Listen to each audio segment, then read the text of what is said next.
En manchette, le député Yves Perron parle de la loi C10 touchant les médias communautaires à la Chambre des communes et rappelle des nombreuses activités du Centre d'action bénévole d'Autrey. Donc, bienvenue à tous en ce 9 février. Bienvenue à votre bulletin d'information sur les ondes de CTRB, votre télévision communautaire. Donc, on débute par une intervention du député fédéral Yves Perron. Le 25 janvier dernier, CTRB avait envoyé une lettre au député Perron concernant le projet de loi sur la radiodiffusion, donc, qui a été déposé à la Chambre des communes le 30 octobre dernier. Voici quelques éléments de cette lettre. En résumé, notre inquiétude portait sur le fait que ce nouveau projet ne contient presque aucune référence aux médias ou télévisions communautaires. On parle, exemple, CTRB. La seule référence à notre secteur d'activité se trouvait au point 3.1b.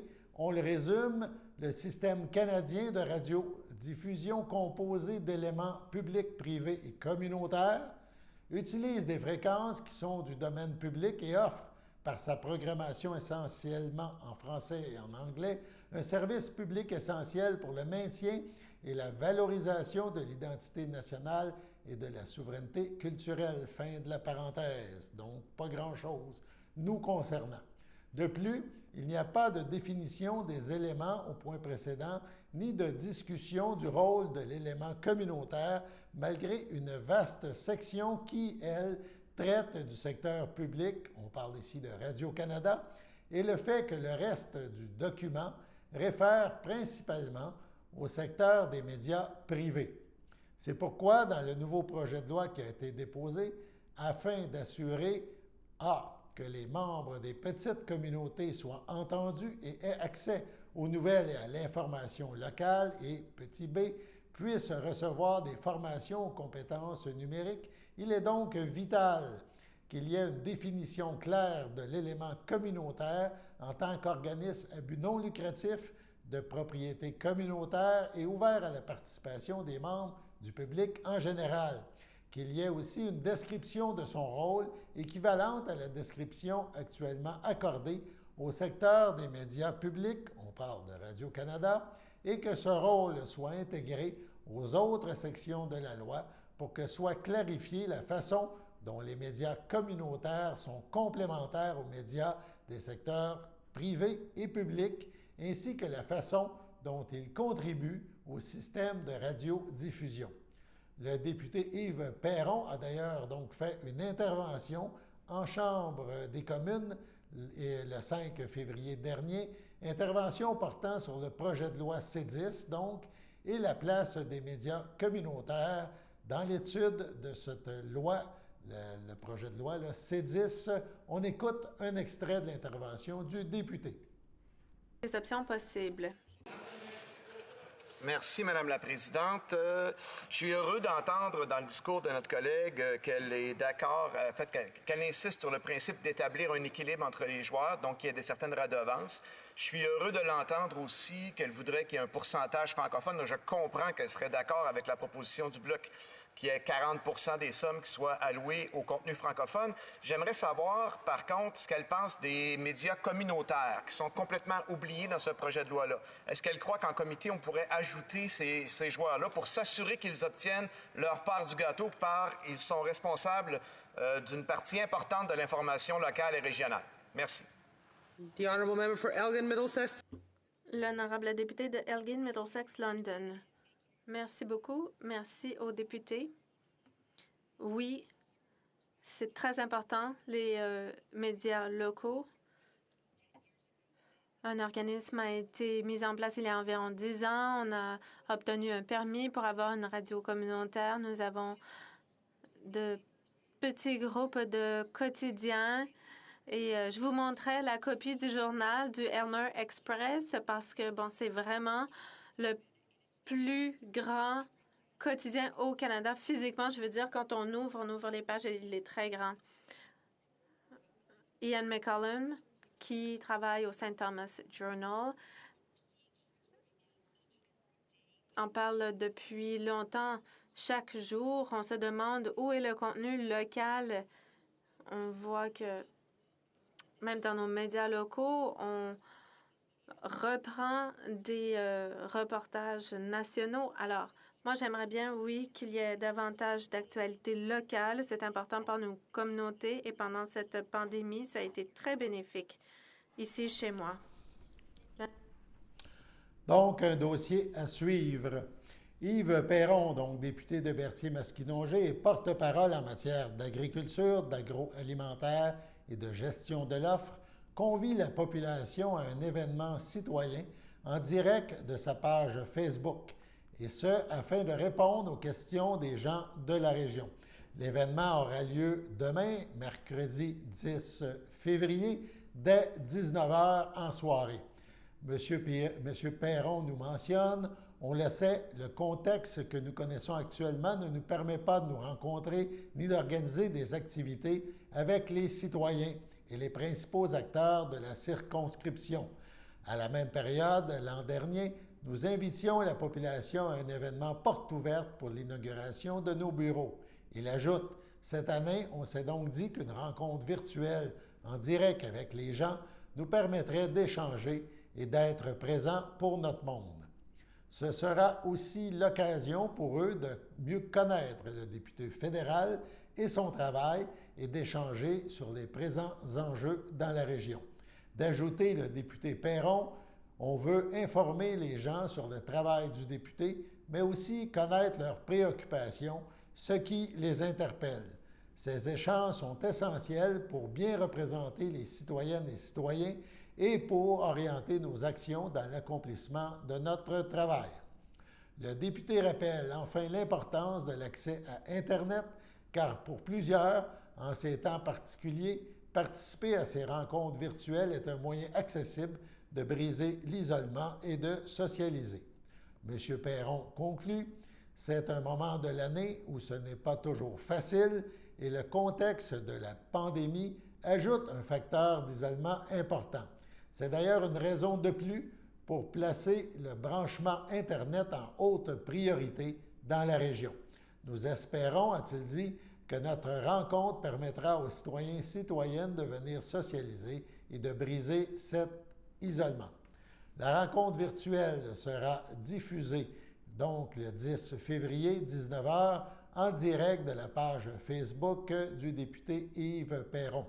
Il sera également possible de participer à la plateforme Zoom et interagir de vive voix. Pour recevoir le lien, veuillez vous inscrire à l'adresse du député yves.perron@parl.gc.ca.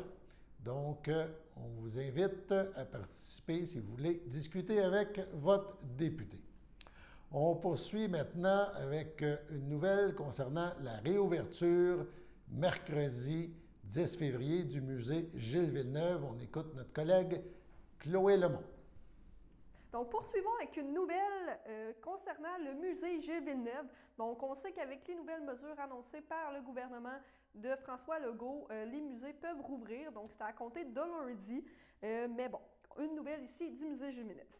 Donc, il a été fermé en raison de la pandémie. Le musée Gilles Villeneuve, situé à Berthierville, pourra de nouveau accueillir les visiteurs à compter de ce mercredi, donc demain, le 10 février. Pour les prochaines semaines, l'établissement qui rend hommage aux légendes pilotes de course automobiles sera donc ouvert du mercredi au dimanche de 9 à 17 heures. Donc, une visite au musée permet de mieux connaître le champion ou de découvrir Gilles Villeneuve et son exceptionnel talent de pilote. De Berthierville, où tout a pris son envol, à Maranello, en Italie, lieu mythique de la Formule 1, suivez son parcours, revivez ses exploits. Le musée Gilles Villeneuve présente une imposante collection regroupant voitures de course, trophées, photos, vidéos provenant d'archives, souvenirs de Grand Prix, simulateurs, boutiques et plein d'autres. Une visite au musée Gilles Villeneuve, c'est l'occasion de s'imprégner dans un monde de passion. Donc, pour plus d'informations, vous pouvez appeler au 450-836-2714 ou au muséegillesvilleneuve.com. Donc, c'était tout pour une nouvelle du musée Gilles Villeneuve qui va rouvrir ses portes, comme je l'ai mentionné, mercredi. Allons maintenant à la pause. Le samedi matin, dès 9h30, nos téléspectateurs sont invités au Super Bingo télévisé diffusé de nos studios de Berthierville. Depuis maintenant une vingtaine d'années, plusieurs adeptes de la télévision régionale se sont partagés un montant de 600 $ disponible chaque semaine lors de cette joute de bingo télévisé. Un animateur et 3 bénévoles se succèdent à la caméra dans le but de vous faire passer une petite heure agréable et payante le samedi matin. On peut se procurer les cartes de jeu chez les dépositaires autorisés participants, c'est-à-dire à Berthierville, le dépanneur Formule 1 rue Gilles Villeneuve, le marché IGA Extra sur la rue Gabrielle Brissette, le marché Métro rue Notre-Dame, la pharmacie Proxime rue Frontenac, le garage Pétroté sur la rue Gilles Villeneuve et à Saint-Ignace-de-Loyola, le marché Aldo rang Saint-Michel, le dépanneur Le Magasin Esso sur le chemin de la Traverse. C'est un rendez-vous tous les samedis matins à 9h30 sur les ondes de CTRB, votre télévision régionale et communautaire.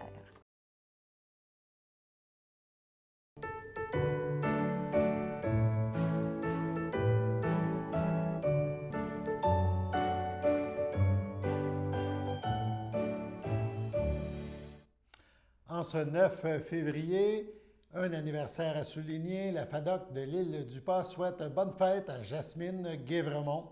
Donc, bonne fête, Madame Guévremont. Si c'est votre anniversaire aujourd'hui, toute l'équipe de CTRB se joint à moi et vous souhaite bonne fête. On poursuit maintenant avec les activités nombreuses du Centre d'action bénévole d'Autrey, le CABA.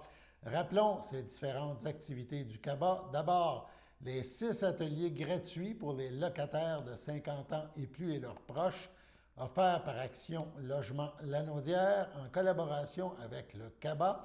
Ça débute demain, le 10 février, 13h30.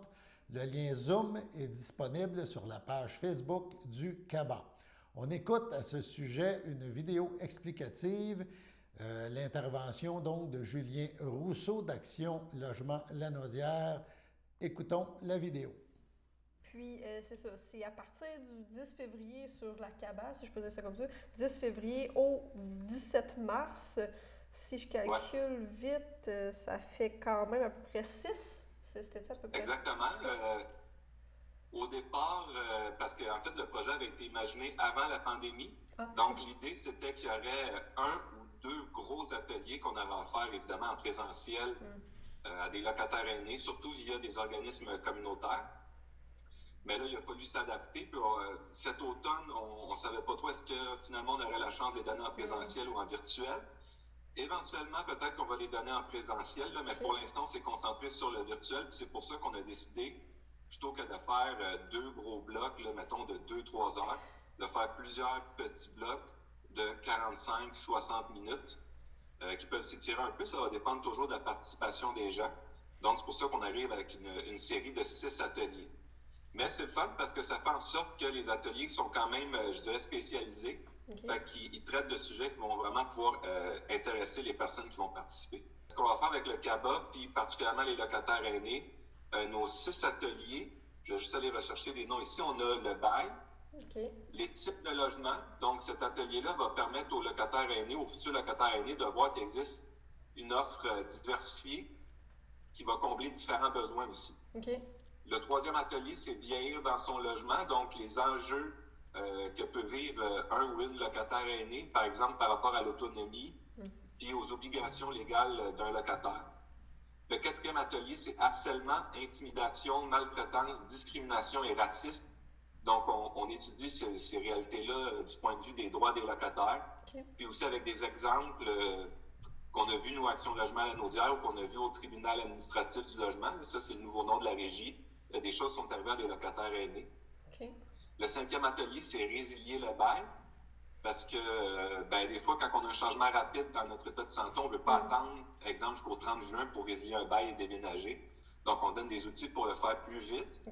Puis aussi, on veut montrer comment un propriétaire peut résilier le bail, ce qui va permettre aux locataires de se défendre, parce que des fois, ça peut arriver, là, pas toujours, mais il y a des démarches illégales ou illégitimes qui sont entreprises. Là, donc, ça va permettre aux locataires de bien connaître le droit et de pouvoir se défendre.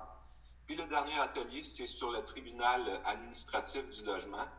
Donc, l'idée, c'est de démystifier ça pour les locataires aînés, puis pour qu'ils soient en mesure de réfléchir, est-ce que c'est un outil dont je veux me servir pour défendre mes droits comme locataire? OK, parfait. Merci beaucoup. Les ateliers virtuels, on les offrira pas seulement avec le Centre d'action bénévole d'Autrey. Donc, on peut les offrir via tous les organismes communautaires dans la région et aussi aux groupes de locataires aînés qui vont se rassembler ensemble. On va les offrir gratuitement, pour l'instant virtuel et éventuellement en présentiel. Donc, pour les personnes qui sont membres d'organismes communautaires ou qui ont un bon réseau là, qui seraient intéressés à nos ateliers, vous pouvez aussi nous contacter pour qu'on puisse vous les offrir directement. Et c'est ça, c'est partout dans la Naudière que ça peut être offert. Partout dans la Naudière. OK, parfait. Rappelons également que c'est la dernière chance pour vous inscrire au cours virtuel d'anglais et d'espagnol offert par le Centre d'action bénévole d'Autrey. On parle dans les deux cas de niveau débutant.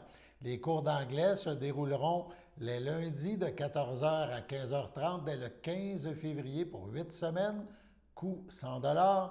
Les cours d'espagnol, eux, se dérouleront les mercredis de 18h30 à 19h30 et ce, dès le 17 février pour 10 semaines, le coût 80 $.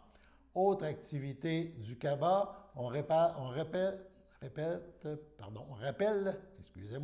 également que ce jeudi 11 février, 13h30, aura lieu l'activité virtuelle Découvrir les vedettes du patrimoine d'Autrey avec M.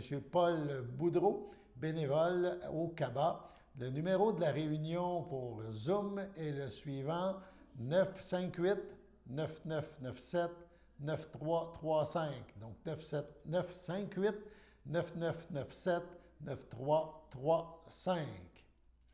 La ville de Repentigny, maintenant, donne carte blanche à Philippe Jeté, intervenant en tradition vivante pour réaliser un projet de médiation culturelle avec ses citoyens.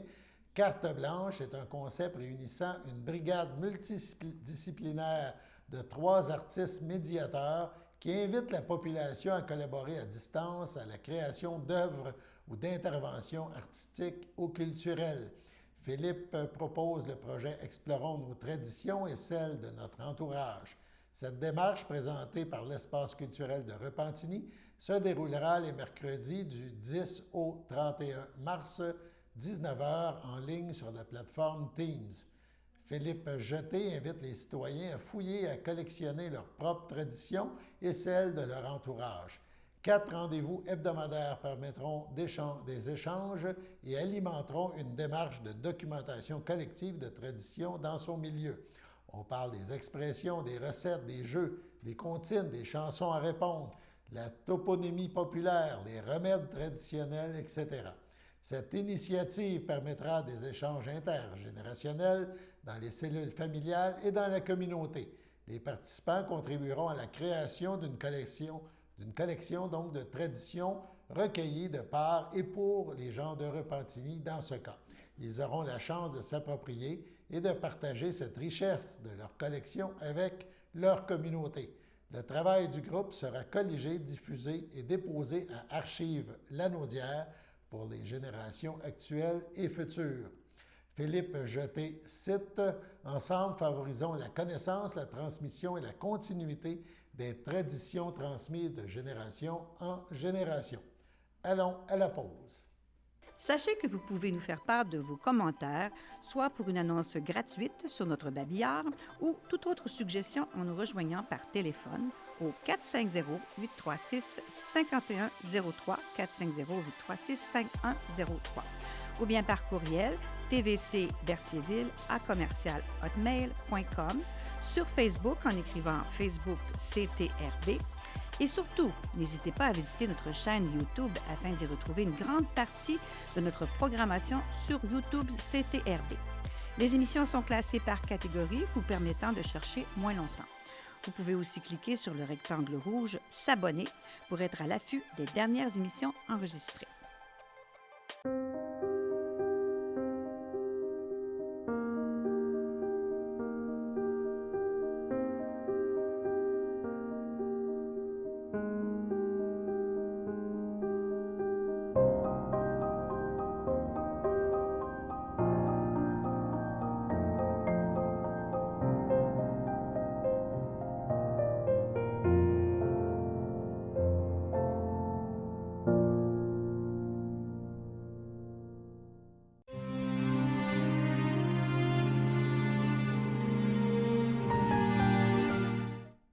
À Joliette, le 30 janvier dernier, à 88 ans, est décédé paisiblement M. Armand Goulet, époux de feu Mme Jasmine Riopel et de son ex-conjointe feu Thérèse Deschênes. Il laisse dans le deuil ses enfants, Gilbert Goulet, France Bellan, Anne-Marie Goulet, Daniel Tchernoff, Caroline Goulet, Pierre Richer, Jérôme Goulet, Armanda Demers, ses petits-enfants, Geneviève, Sacha Leduc, Camille, Alexandre, Jérémy, Olivier, Philippe, Rosabelle et Tristan. Son fils par alliance, Daniel Labrie, Marie-Josée Lapierre et leur fils Tristan. Ses sœurs et Jeanne Goulet, feu Roger Deschênes, Armance Goulet, feu Paul Veilleux, son frère Gustave Goulet, feu Jacqueline Fauché. Son ami de cœur, Carmen Raille, ses belles-sœurs et beaux-frères, Claire Riopel, Gilbert Rochon, Évangéline Riopel, Muguette Duquette, Jérôme Riopel, feu Jérôme Riopel, Hélène Maisonneuve, feu Robert Riopel, Renaud Riopel, feu Élise Riopel et plusieurs neveux et nièces, France, Gilles, Gaétan, Lise, Sylvie, Jocelyn, Martin, Nathalie, Francis, Suzanne, Michel, Éric, Marie-Ève, Marc et Marilène, ainsi que plusieurs parents et amis. Sans oublier sa grande famille des Chevaliers de Colomb, le Cercle 1468 de Joliette. En raison de la pandémie actuelle, la famille a pris la décision de reporter le rituel funéraire à une date ultérieure dans l'espoir de se rassembler à nouveau. Après un long combat au CHDL de Saint-Charles-Borromée, le 1er février à 88 ans, est décédé Jean-Claude Sylvestre, époux de Mme Lucille Coutu, demeurant à Saint-Viateur. Il laisse dans le deuil, outre son épouse, ses enfants. Marie-Claude Sylvestre, son ami Jean Sylvestre, Daniel Sylvestre, sa conjointe Joanne Lambert, Jean Sylvestre, sa conjointe Gaétane Plante, Julie Sylvestre, son conjoint Michel Guillemette, Michel Sylvestre, sa conjointe France Beauregard, ses 10 petits-enfants, David Barthes, sa conjointe Véronique Poirier, Frédéric Sylvestre, Valérie Sylvestre, son conjoint Jonathan Dénommé, Danny Sylvestre, son amie Rosalie Meloche, Stéphanie Sylvestre, son conjoint Samuel Landry, Raphaël Sylvestre, Antoine Guillemette, Laurence Guillemette, Rosalie Sylvestre, William Sylvestre, ses 4 arrière-petits-enfants, Alexis, Jérémy, Mégane et Geb, ses frères, sœurs, beaux-frères et belles-sœurs. Judith, feu Judith Sylvestre, les Sylvestre, conjointe de feu Gilbert Beauchemin, Alain Sylvestre, sa conjointe Odile Rousseau, Diane Sylvestre, son conjoint André Aubre, Yvon Sylvestre, sa conjointe Suzanne Bédard, Gisèle Sylvestre, son conjoint Serge Touin, Louise Rochette, épouse de feu Lucien Coutu, ainsi que plusieurs neveux, nièces, autres parents et amis.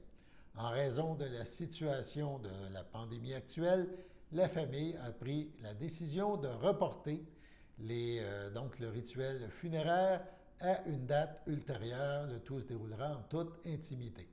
Au nom de CTRB et de tous ses employés, nous souhaitons nos plus sincères sympathies aux familles éprouvées. F. Thériault et Fils invite les citoyens à visiter leur site Internet régulièrement pour suivre les développements de la situation. On passe maintenant aux statistiques concernant la COVID chez nous. Donc, on devrait avoir un tableau qui nous apparaît sous peu à l'écran. La COVID en date du 8 février, donc la journée d'hier. Est-ce qu'on peut avoir le petit tableau? Un petit problème, voilà. Donc, si on regarde, ça vient évidemment du centre du CI 3S Lanaudière. On parle donc, les dernières statistiques, de 26 hospitalisations dans Lanaudière, 9 personnes aux soins intensifs. Le nombre de décès depuis le début de la pandémie est à 478. On parle de plus 4, donc hier. Les cas rétablis sont quand même de 18 086. Ce qui est fort intéressant, si vous regardez la MRC de Dautré et ce chiffre-là, on est rendu à 15 cas. Donc, c'est en baisse de façon continuelle. On vient de prendre le premier rang dans Dautré. C'est félicitations aux gens qui sont prudents. Donc, 15 cas dans Dautré, 26 dans la MRC de Matawini.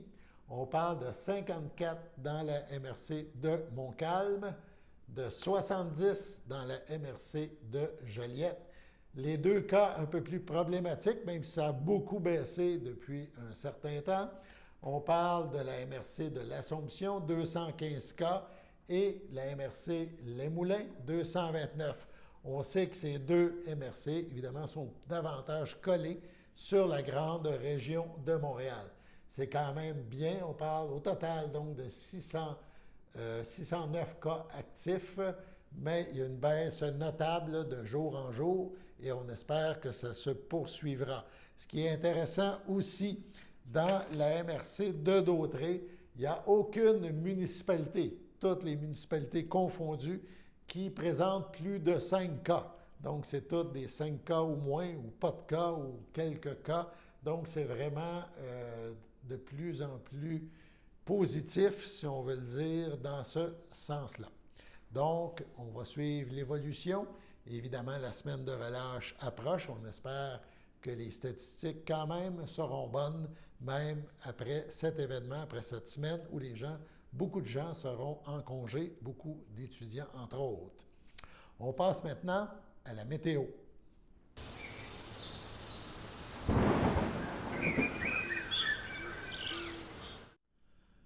Donc, la météo, c'est quand même bien. Ce soir, mardi, nuageux avec éclaircies, on parle de moins 11, c'est ressenti moins 16, c'est quand même assez frisquet. Cette nuit, ciel variable, un peu de nuages qui cacheront les étoiles, moins 15, ressenti moins 21, des belles soirées d'hiver.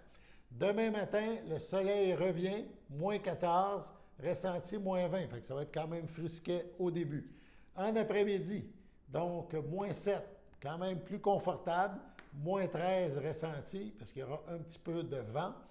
Mercredi soir, passage nuageux, moins 13, moins 19. Et dans la nuit de mercredi, les nuages restent dans le ciel, mais c'est froid, moins 18, moins 25. Donc, habillez-vous chaudement. De toute façon, on ne peut pas sortir à cause, évidemment, de la pandémie et des règles en vigueur. Voilà, c'était votre bulletin d'information sur les ondes de CTRB. Aujourd'hui, le 9 février, Alain Belle-Humeur au pupitre, qui vous invite à notre prochain bulletin demain. Bonne fin de journée.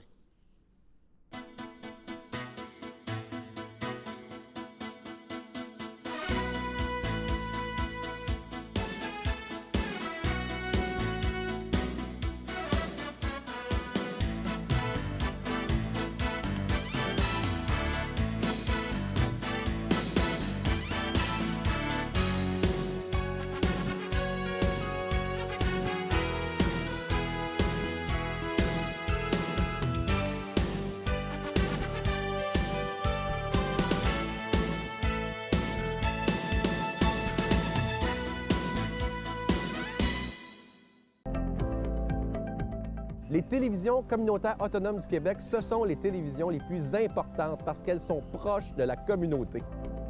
On veut encourager des gens qui parlent de ce qui nous intéresse, mais aussi qui participent au développement local. Mais c'est fini le temps là, où on allait lire une affaire qui a été écrite avant hier au bout du monde. Non! Tu veux savoir ce qui se passe chez vous? Bien, ma télé préférée, c'est la télé autonome communautaire. C'est ici que ça se passe.